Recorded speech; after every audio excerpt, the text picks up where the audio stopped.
मथुरा से ट्रेन में टिकट था और रात्रि को हम लोग वहां पहुंचे। तो जब जा रहे थे महाराज जी, उसी समय उनका एक पीतल की बाल्टी थी, उनकी कमंडल, उसको एक हमारे मोहल्ले का ही था, जगन्नाथ घाट पर रहता था एक जाट देवता, एक नंबर चोर था, ब्रजवासी था। तो महाराज वो आया रात्रि को और महाराज जी की ही बाल्टी उसको मिली, लेकिन महाराज जी जग रहे थे, महाराज जी ने टोका नहीं। सवेरे महाराज जी बोले उनके, महाराज जी बाल्टी कहाँ गई आपकी कमंडल? तो महाराज जी ने नाम भी बताया कि वो जगन्नाथ घाट वाले जाट देवता आए, वो ले गए, आज कहीं कुछ मिला नहीं होगा तो ये ले गए, कोई बात नहीं। तो महाराज जी आप जग रहे थे? बोले हम जग तो रहे थे।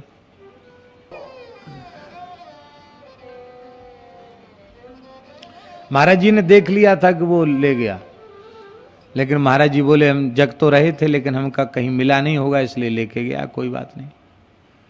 तो जैसे ही दमोह पहुंचे तो महाराज जी ने हमको 200 रुपया दिए। बोले यहाँ बाजार में चले जाओ, बर्तन की जहाँ दुकान हो वहाँ 4 साढ़े 4 किलो पानी जिसमें आ जाए ऐसा कोई पीतल का बर्तन स्नान वगैरह के लिए, व्यवहार के लिए ले आओ। अब पहले ही बार अपने राम भी गए थे वहाँ,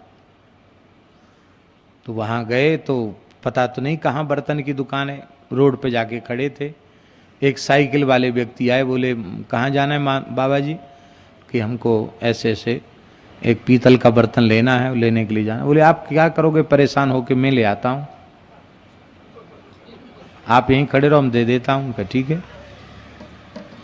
तो वो गए, पैसा हम देने लगे तो उन्होंने पैसा लिया नहीं, बोले नहीं बाद में ले लेंगे, आप जाओ।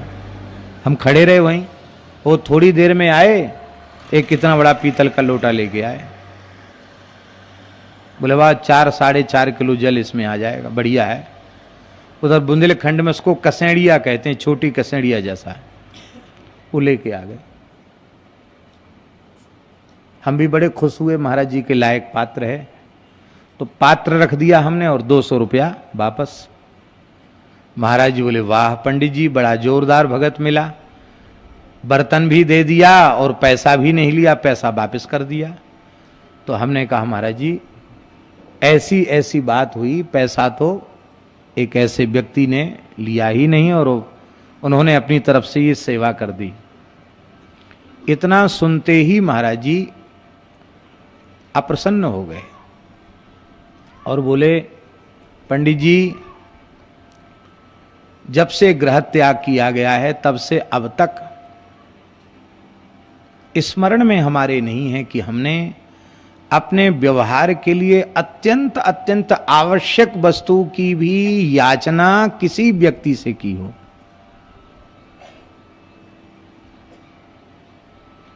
पर तुमने हमारे इतने लंबे समय तक चलने वाले नियम को नष्ट कर दिया। तुम्हारे जैसे जो लोग होते हैं, हमसे बोले महाराज जी तुम्हारे जैसे जो लोग होते हैं वो ऐसा ही करते हैं, गुरु जी के नाम से, भगवान के नाम से याचना कर लेते हैं, मांगने लग जाते हैं, और तुमने हमारा नियम नष्ट कर दिया। अब तुम हमारे साथ रहने योग्य नहीं हो, तुम चले जाओ, आज ही वृंदावन चले जाओ, वहां विद्यार्थियों को पढ़ो पढ़ाओ। क्योंकि हमको पंडित जी कहते थे, महाराज बोले तुम्हारे जैसे पंडितों का मांगने का अभ्यास रहता है तो मांगो खाओ, पर तुम हमारे साथ नहीं रह सकते हो। अब हम रोने लगे। बिना संकल्प के, बिना याचना के कोई दे जाता, हमें आवश्यक होता हम ले लेते। पर हमने जब तुमको खरीदने के लिए कहा था तो फिर तुमने आखिर हमारा नाम बताया ना, इसलिए उसने दिया, वो क्यों पैसा लेगा। हमने कहा महाराज जी यह मत कहिए कि साथ रहने लायक नहीं हो, यहां से चले जाओ, हमको प्रायश्चित बताइए, हम बहुत दुखी हैं।